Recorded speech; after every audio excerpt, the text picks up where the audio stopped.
নতুন আসুস, নাম কষ্ট সালাম কালাম কিছু নেই, পড়তে আসুস তুই বিতলামি করেছ আমার লগে।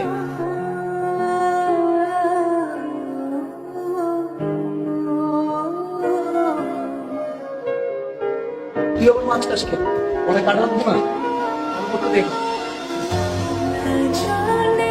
ডালার ওটা একসাথে হজম হয় না। আচ্ছা ভালো কথা, ঈদের ট্রেনের টিকিট ছাড়ছি কিন্তু তোরা কাটবি না? আমি তো টিকিট কেটে ফেলছি। দোস্ত, এবার আমি স্টেশনে যাচ্ছি কালকে। ও ভালো কথা মাসুদ, তুই কিন্তু আমাদের সবার বের হওয়ার সবার পরে যাবে। আরো ভালো কথা, তুই ঈদ শেষ করে আমাদের সবার আগে এসে ফেরত আসবি। আইসাটা বেরো সুন্দর না দেখছি আমি। হ্যাঁ রে। না।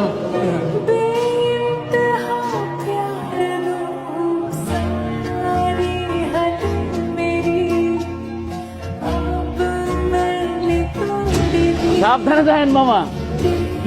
রাখো তাইলে তোমার ঈদের বকশিস। হ্যাঁ তুমি বাড়ি যাবো না আজকে? বাড়ি কিভাবে যাবো বলেন মামা?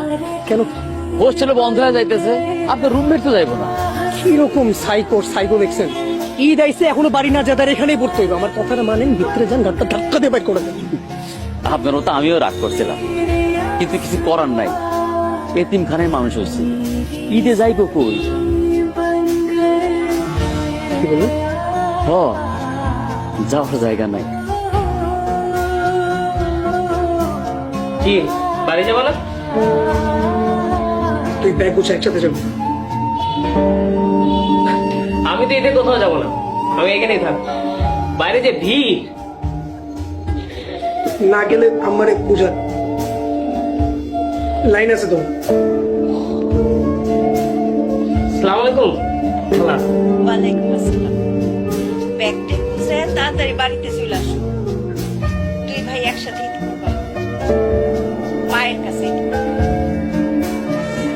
আজকে থেকে আমার ছেলে একটা, আমার ছেলে দুইটা। মায়ের কাছে ছেলেরা না আসলে কি মা ঈদ করতে পারে? আরে গাধা ছেলে, তোমার মা অপেক্ষা করতেছে, তাড়াতাড়ি চলে আসো। জি খালা, জি।